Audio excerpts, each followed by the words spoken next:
может он регистрироваться? Может, перед регистрацией делать. Снимаю. Ну, посмотрим в понедельник, хорошо, дорогой? Я уже Я спина, думаю, уже, что- знаешь, я пошла на работу, пошла, билет заказывала, обратно туда своего отправила в аэропорт, чтобы, места нету, все битком идут. Я говорю, иди стой, пожалуйста. Я говорю, да вставай, вставай.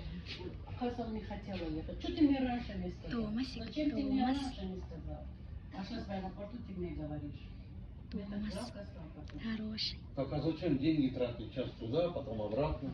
Там маленький объем, и это должны они делать, и эту сумму он должен сам брать, они не отправляют. А то у нас